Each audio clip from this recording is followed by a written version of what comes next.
नमस्कार दोस्तों, स्वागत है आपका हमारे चैनल में। हमने करंट अफेयर के सीरीज का जो स्टार्ट किया है उसी को क्रम को आगे बढ़ाते हैं। तो आज का जो टॉपिक है वो है सुशासन सूचकांक, है ना, 2019। तो सुशासन सूचकांक जो है यानी गुड गवर्नेंस इंडेक्स सभी राज्यों और केंद्र शासित प्रदेशों में प्रशासन की स्थिति को आकलन और राज्य एवं केंद्र शासित प्रदेशों की सरकार द्वारा उठाए गए विभिन्न प्रशासनिक कदमों के प्रभाव से अवगत होने का एक रूप साधन है। सुशासन सूचकांक 2019 का विकास प्रशासनिक सुधार और लोक शिकायत विभाग ने सुशासन केंद्र हैदराबाद के तकनीकी सहयोग से किया है। 25 दिसंबर 2019 को सुशासन दिवस के अवसर पर केंद्रीय क्रमिक लोक शिकायत एवं पेंशन राज्य मंत्री जितेंद्र सिंह द्वारा प्रथम सुशासन सूचकांक जारी किया गया है। इसमें राज्य एवं केंद्र शासित प्रदेश को 3 समूहों, पहला है क यानी बड़े राज्य, दूसरा पूर्वोत्तर एवं पहाड़ी राज्य और तीसरा जो है केंद्र शासित प्रदेश में वर्गीकृत किया गया है। सुशासन सूचकांक 2019 में जम्मू कश्मीर या वर्तमान में जो संघ राज्य क्षेत्र हो को पूर्वोत्तर एवं पहाड़ी क्षेत्र में शामिल किया गया, क्योंकि उस समय जम्मू एंड कश्मीर क्या था, एक राज्य था, है ना, और वो पहाड़ी क्षेत्रों में आता था, तो इसलिए पूर्वोत्तर और पहाड़ी क्षेत्रों में इसको सम्मिलित किया गया है ना।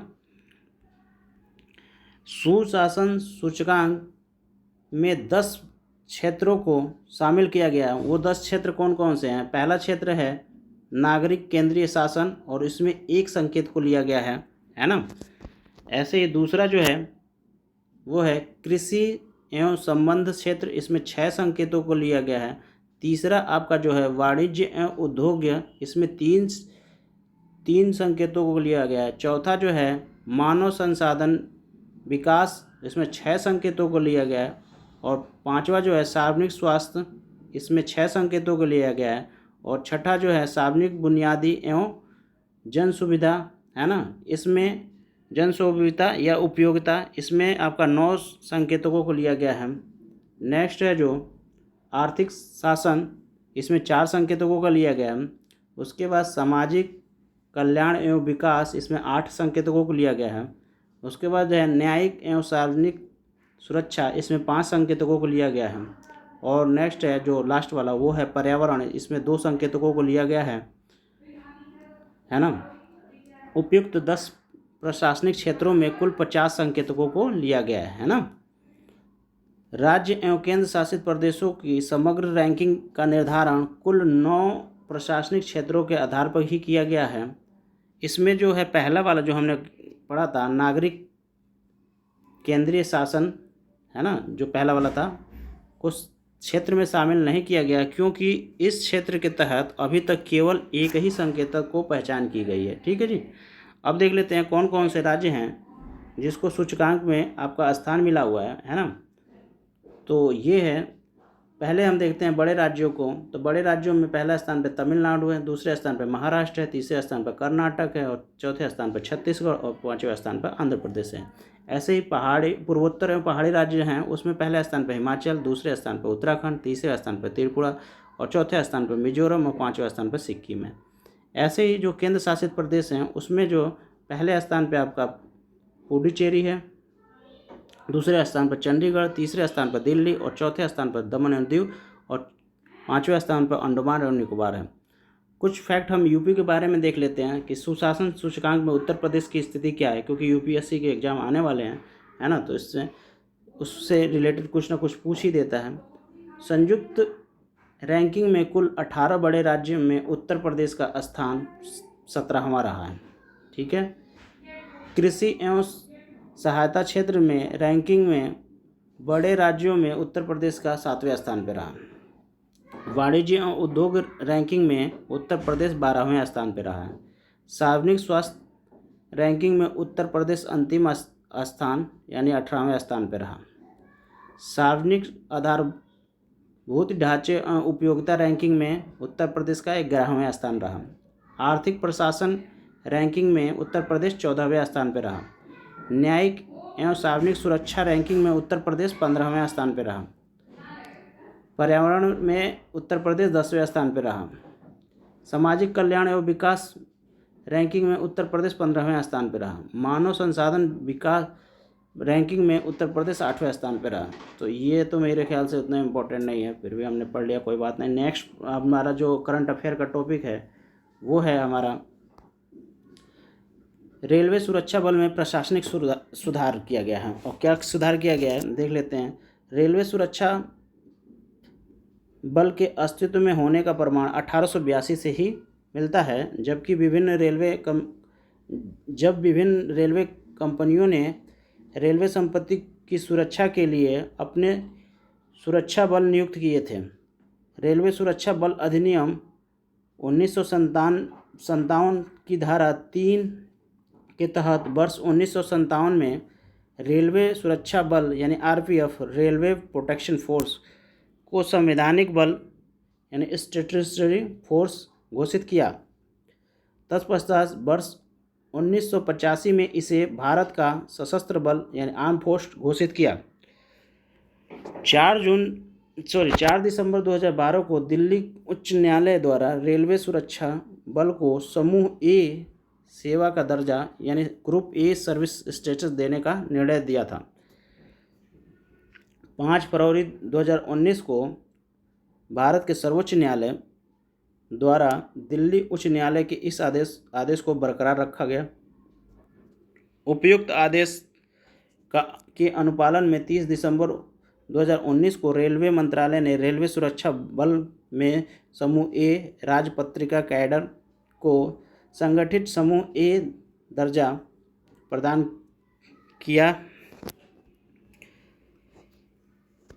इसी के साथ रेल मंत्रालय ने उपयुक्त वर्णित समूह ए कैडर को भारतीय रेल सुरक्षा बल सेवा यानी कि IRPFS Indian railway protection force service नाम दिया। ठीक है। नेक्स्ट जो हमारा टॉपिक है वो है भारतीय पोषण कृषि कोष, है ना। सतत विकास लक्ष्यों जैसे SDG 2 शून्य भूख, है ना, SDG 3 अच्छा स्वास्थ्य और कल्याण, अब जो है SDG 6 यानी शुद्ध जल और स्वच्छता की दिशा में विकास हेतु भारत सरकार द्वारा विभिन्न प्रयास किए जा रहे हैं। इन्हीं प्रयास के तहत भारतीय पोषण कृषि कोष की घोषणा की गई है ना। और ये क्या है कृषि कोष भारतीय पोषण कृषि कोष क्या है इसे देखते हैं। 18 नवंबर 2019 को नई दिल्ली में केंद्रीय महिला एवं बाल विकास मंत्रालय द्वारा bill and Melinda Gates foundation के साथ मिलकर भारतीय पोषण कृषि कोष की घोषणा की गई। पहले हमें यह याद रखना है कि कौन कौन है, तो केंद्रीय महिला बाल विकास मंत्रालय है उसमें, और Bill and Melinda Gate Foundation है। उन्होंने क्या किया है, दोनों ने मिलकर भारतीय पोषण कृषि कोष का आरंभ किया है ना दोस्तों। नेक्स्ट देखते हैं इसमें भारतीय पोषण कृषि कोष परियोजना 2 घटक हैं। पहला है खाद्य एटलस का विकास, दूसरा है पोषण अभियान हेतु जन आंदोलन के लिए आशाजनक कार्यों का दस्तावेजीकरण। इसे बेहतर पोषण संबंधित परिणामों हेतु देश के 127 कृषि जलवायु क्षेत्र में विविध फसलों के भंडार के रूप में कार्य करना है। इसके 3 भाग हैं। वर्तमान में उगाई जा रही फसल, कृषि पारिस्थितिकी, है ना, पारिस्थितिकी स्थिति, और जो है इस दशा पर दिशा निर्देश की आहार विविधता और पोषण को बढ़ावा देने के लिए किसी विशेष जिले या ब्लॉक में फसलों की विविधता को कैसे प्रोत्साहित किया जा सकता है। कृषि वैज्ञानिक डॉक्टर MS स्वामीनाथन के अनुसार भारत को पोषण के मामले में सुरक्षा प्रणाली हेतु 5 सूत्रीय कार्यक्रम लागू करनी होगी। यह 5 सूत्रीय कार्यक्रम योजना जो है वो क्या है, पहला है महिलाओं, गर्भवती महिलाओं, बच्चों के लिए कैलोरी युक्त समृद्ध आहार सुनिश्चित करना। दूसरा जो पॉइंट है महिलाओं एवं बच्चों में प्रोटीन की कमी को दूर करने के लिए भोजन में समुचित मात्रा में दाल के रूप में प्रोटीन को सम्मिलित किया जाना। तीसरा जो पॉइंट है वो है विटामिन ए, बी तथा लौह तत्वों तथा जिंक जैसे सूक्ष्म पोषक तत्वों की कमी होने वाले भूख को समाप्त करना। चौथा जो है स्वच्छ पेयजल की आपूर्ति सुनिश्चित करना। और पांचवा जो पॉइंट है विशेष रूप से 100 दिन से कम आयु के बच्चों वाले गांव में महिलाओं को पोषण के बारे में जागरूक करना है ना। नेक्स्ट जो है इसी से रिलेटेड अब नेक्स्ट जो हमारा टॉपिक है वो है राज्यसभा का 250वां सत्र है ना। तो देखिए भारतीय संसद के उच्च सदन राज्यसभा की पहली बैठक 13 मई 1992 को आयोजित हुई थी। इसे हमें याद रखना है कि राज्यसभा की पहली बैठक कब हुई, 13 मई 1992 को आयोजित हुई। राज्यसभा के 249वें सत्र के अंत तक इसकी कुल बैठकें 5466 बैठकें हो चुकी थी। पिछले 67 वर्षों के दौरान राज्यसभा द्वारा 108 संविधान संशोधक विधेयक सहित कुल 3817 विधेयकों को पारित किया गया है ना। 18 नवंबर 2019 को राज्यसभा का शीतकालीन सत्र शुरू हुआ।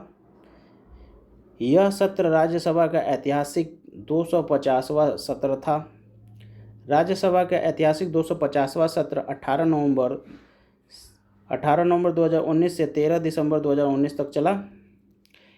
इस सत्र के दौरान प्रतिदिन 9.5 तारांकित प्रश्न का मौखिक रूप से उत्तर दिया गया और 39% समय विधेयकों को पारित करने में व्यतीत हुआ।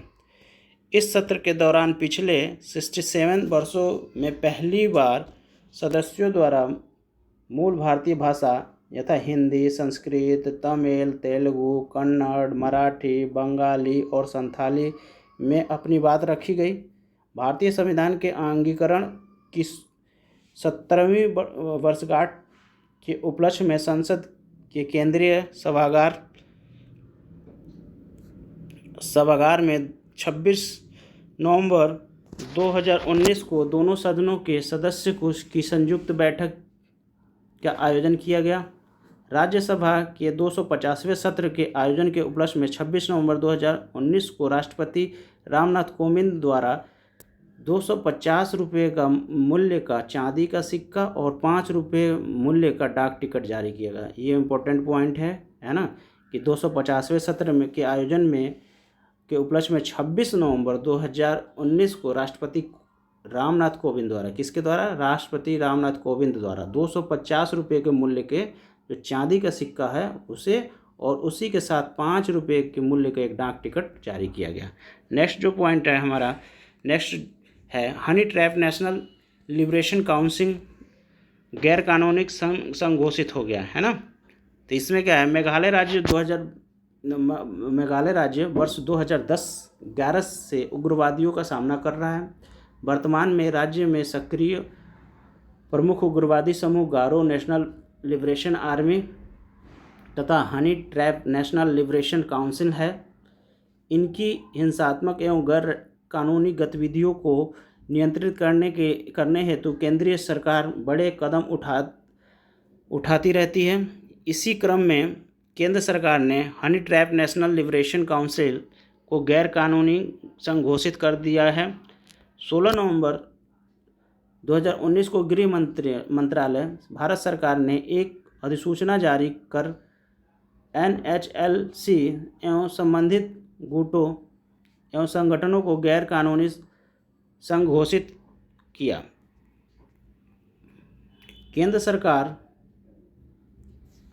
केंद्र सरकार द्वारा उपयुक्त निर्णय निम्न कारणों से लिया गया।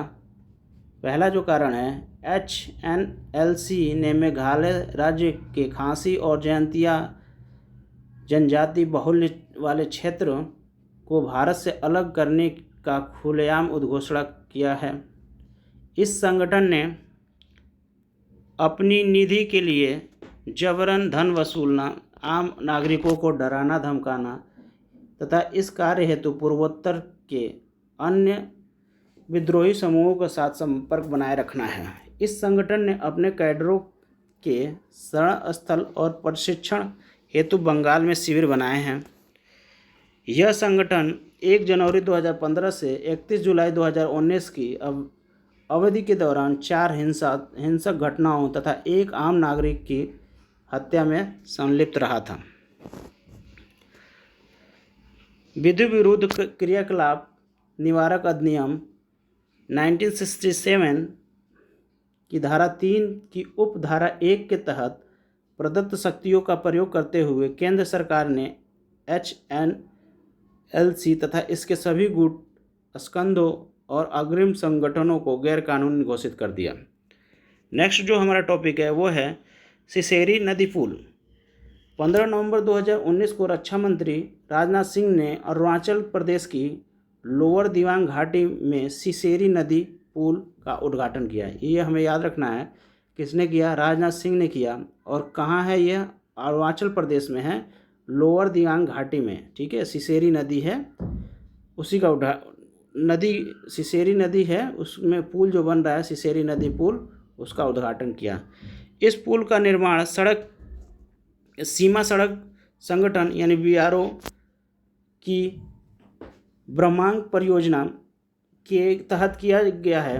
ज्ञातव्य है कि BRO अरुणाचल प्रदेश में 4 परियोजनाएं, पहला है वर्तक, दूसरा है अरुणांक, तीसरा है उदयक और चौथा है ब्रह्मांक का संचालन कर रहा है। ठीक है, नेक्स्ट जो पॉइंट है, इस पुल का निर्माण अरुणाचल प्रदेश के सिसेरी नदी पर किया गया है। इस पुल की लंबाई जो है 200 मीटर है। इसे हमें याद रखना है कि पुल की लंबाई कितनी है? 200 मीटर है।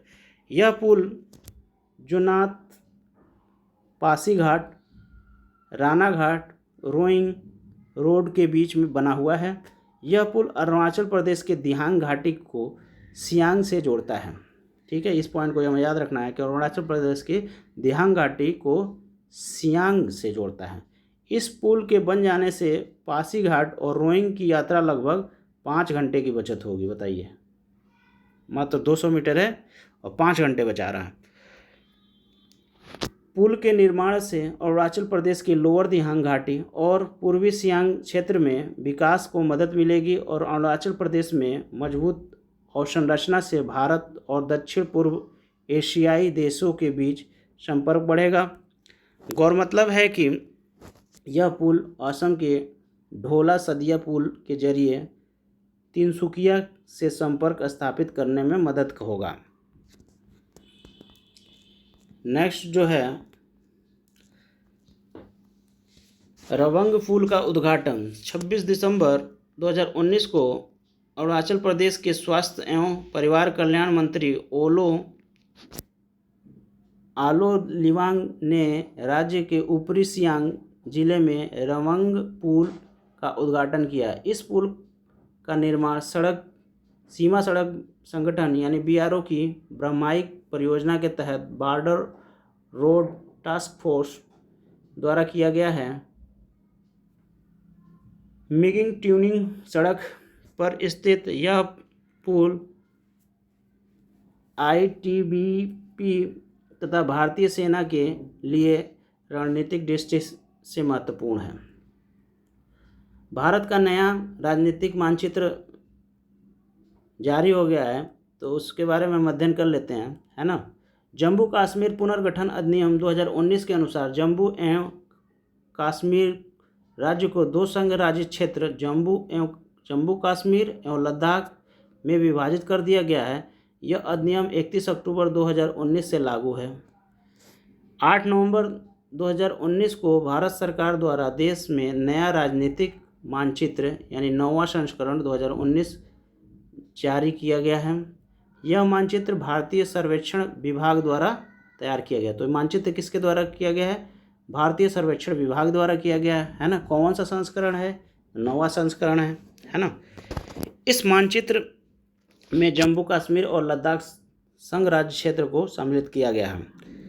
लद्दाख संघ राज्य क्षेत्र में 2 जिले, एक तो कारगिल है, दूसरा लेह शामिल है, जबकि पूर्वी जम्मू कश्मीर राज्य के शेष जिले जम्मू कश्मीर संघ राज्य क्षेत्र में शामिल होंगे।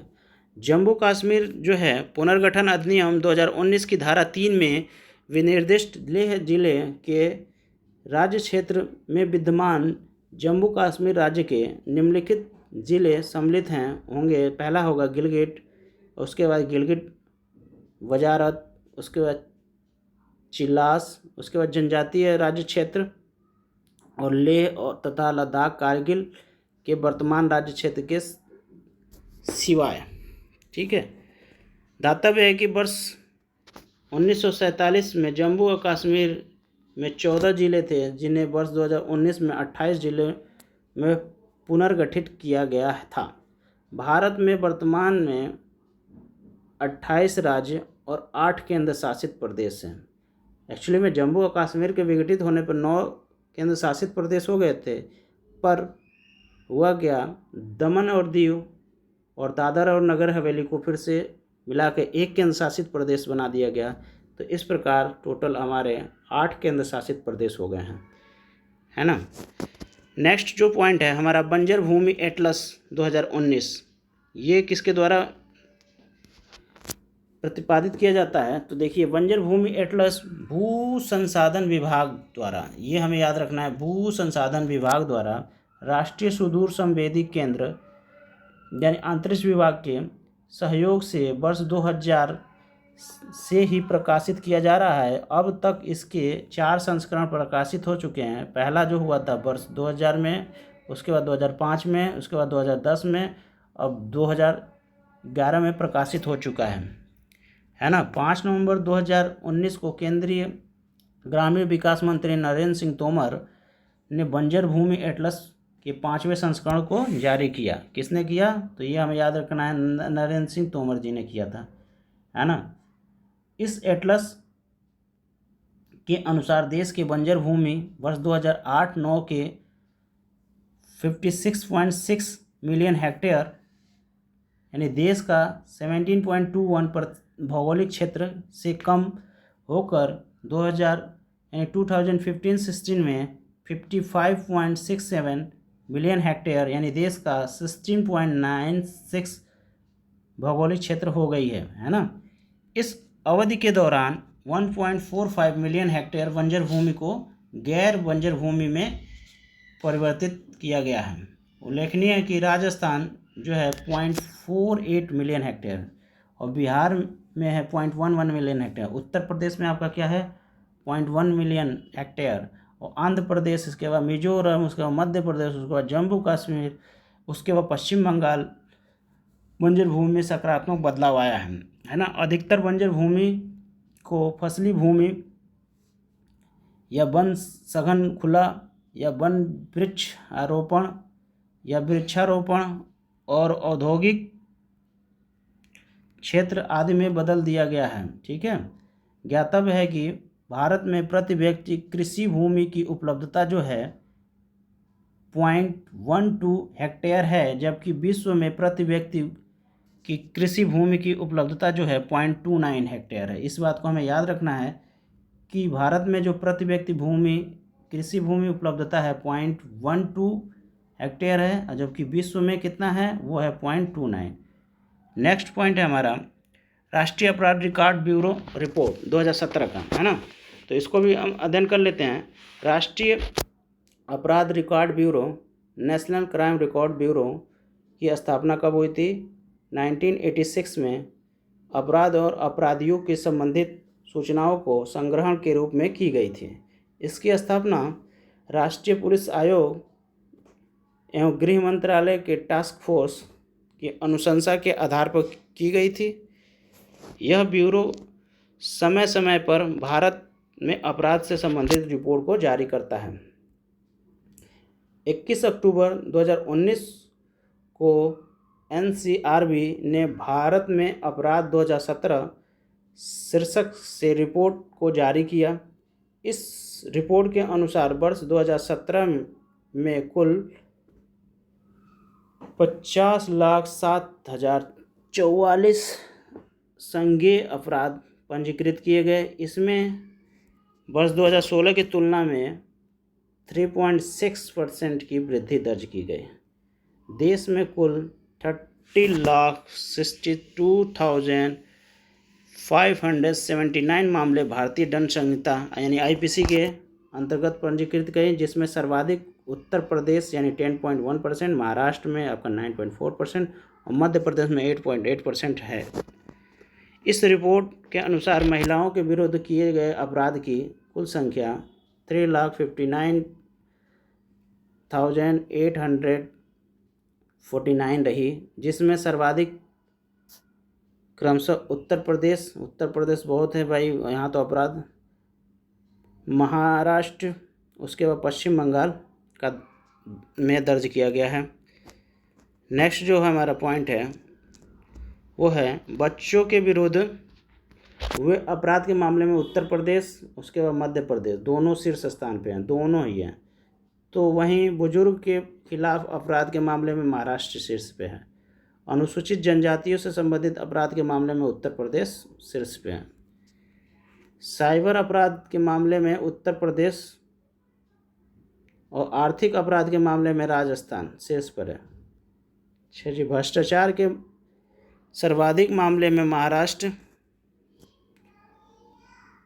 में दर्ज हुआ है, जबकि सिक्किम एकमात्र ऐसा राज्य रहा है जहां भ्रष्टाचार से संबंधित कोई भी मामला नहीं दर्ज हुआ है ना। नेक्स्ट हमारा जो पॉइंट है वो हम अध्ययन कर लेते हैं, वो है कर्नल चेवांग रिनचेन सेतु, है ना। इसके बारे में अध्ययन कर लेते हैं। भारत में लगातार अपनी सीमाओं की सुरक्षा व दूरस्थ क्षेत्रों के विकास हेतु प्रयासरत है। इसी क्रम में रक्षा मंत्री राजनाथ सिंह द्वारा 21 अक्टूबर 2009 को पूर्वी लद्दाख के कर्नल चेवांग रिनचेन सेतु का उद्घाटन किया। यह पुल इस क्षेत्र में सभी मौसमों में कनेक्टिविटी की सुविधा तो प्रदान करेगा ही, साथ ही यह सीमावर्ती क्षेत्रों हेतु भी राजनीतिक रूप से महत्वपूर्ण है। कुछ पॉइंट देख लेते हैं इंपॉर्टेंट, जो कर्नल चेवांग रिनचेन सेतु के निर्माण सीमा सड़क संगठन यानी बीआरओ द्वारा हिमांक परियोजना के तहत श्योक नदी पर किया गया है। श्योक सिंधु की सहायक नदी है। दुर्गम इलाके में पुल निर्माण को चुनौतियों को देखते हुए इसे माइक्रो पाइलिंग तकनीक द्वारा निर्मित किया गया है। यह 430 मीटर लंबा पुल कराकोरम और चेनमो पर्वत श्रृंखला के मध्य स्थित है और यह पूर्वी लद्दाख से दुरबुक और दौलता बेग ओल्डी को जोड़ता है। साथ ही इस पुल के माध्यम से लद्दाख के लोग और जम्मू कश्मीर के सभी आंतरिक क्षेत्र का शेष भारत से संपर्क स्थापित हो जा सकेगा। यह पुल लगभग 14,650 फीट की ऊंचाई पर बनाया गया है। यह भारत का सबसे ऊंचा बहुविस्तृत अस्थायी पुल है। पुल का नाम कर्नल चेवांग रिनचेन रखा गया है। ज्ञातव्य है कि कर्नल चेवांग रिनचेन भारतीय सेना में उच्च पदस्थ अधिकारी थे। इन्हें 2 बार महावीर चक्र से सम्मानित किया गया है। इन्हें लद्दाख का शेर कहा जाता है। सियाचिन जो पर्यटन है उसके बारे में थोड़ा सा अध्ययन कर लेते हैं। 21 जुलाई 2019 को भारत सरकार द्वारा लद्दाख के सियाचिन ग्लेशियर क्षेत्र में पर्यटकों के लिए खोलने की घोषणा की है। यह घोषणा कर्नल चेवांग रिनचेन सेतु के उद्घाटन के समय रक्षा मंत्री राजनाथ सिंह ने की। ज्ञातव्य है कि सियाचिन ग्लेशियर क्षेत्र विश्व का सबसे ऊंचा युद्ध क्षेत्र है। अब पर्यटक सियाचिन बेस कैंप से कुमार पोस्ट की यात्रा कर सकेंगे। उल्लेखनीय है कि सियाचिन ग्लेशियर हिमालय के पूर्वी काराकोरम रेंज में स्थित है, जो पॉइंट NJ 9842 के उत्तर पूर्वी में है। यह भारत और पाकिस्तान के बीच नियंत्रण रेखा LOC समाप्त होती है, यानी यहीं है ना। हरियाणा और महाराष्ट्र में जो विधानसभा चुनाव हुए उसको भी हम अध्ययन कर लेते हैं। सदस्यीय हरियाणा विधानसभा का कार्यकाल 2 नवंबर 2019 को तथा 288 सदस्यीय महाराष्ट्र विधानसभा का कार्यकाल 9 नवंबर 2019 को समाप्त हो रहा था। अतः इससे पूर्व चुनाव कराने की अनिवार्यता को मद्देनज़र निर्वाचन आयोग द्वारा 27 सितंबर 2019 को इन राज्यों में चुनाव की अधिसूचना जारी की गई और 21 अक्टूबर 2019 को हरियाणा और महाराष्ट्र के चुनाव संपन्न हो गए। ठीक है जी। हरियाणा विधानसभा चुनाव में किसी भी राजनीतिक दल को बहुमत नहीं मिला। हालांकि भाजपा ने सबसे बड़ी पार्टी यानी 40 सीट के रूप में अपना स्थिति कायम रखी। अतः भारतीय जनता पार्टी के जननायक जनता पार्टी तथा कुछ निर्दलीय विधायकों के समर्थन से सरकार का गठन किया गया और 27 अक्टूबर 2019 को मनोहर लाल खट्टर ने दूसरी बार हरियाणा के मुख्यमंत्री के पद के रूप में शपथ ग्रहण किया, जबकि जननायक जनता पार्टी के दुष्यंत चौटाला ने उप मुख्यमंत्री के रूप में शपथ ग्रहण किया। महाराष्ट्र विधानसभा चुनाव के परिणाम के तहत भारतीय जनता पार्टी को 105 सीट, शिवसेना को 56 सीट और राष्ट्रवादी कांग्रेस पार्टी को 54 सीट, भारतीय राष्ट्रीय कांग्रेस को 44 सीट प्राप्त हुए। महाराष्ट्र विधानसभा चुनाव में भी किसी भी पार्टी को स्पष्ट बहुमत नहीं प्राप्त हुआ। 28 नवंबर 2019 को उद्धव ठाकरे ने महाराष्ट्र के मुख्यमंत्री पद पर शपथ ली। इसको भारतीय राष्ट्रीय कांग्रेस और राष्ट्रवादी कांग्रेस पार्टी जैसे मुख्य पार्टियों का समर्थन प्राप्त है ना। नेक्स्ट पॉइंट हम देख लेते हैं, इंडिया इनोवेशन इंडेक्स 2019 में जो जारी हुआ उसके बारे में हम अध्ययन कर लेते हैं। तो पिछले कुछ वर्षों के दौरान केंद्र सरकार ने वर्ष 2022 तक एक नया समावेशी भारत यानी न्यू इंक्लूसिव इंडिया के लक्ष्य को प्राप्त करने के लिए नवाचार को प्राथमिकता वाले क्षेत्र में सम्मिलित किया है। इस संदर्भ में अटल नवाचार मिशन विशेष रूप से उल्लेखनीय है ना।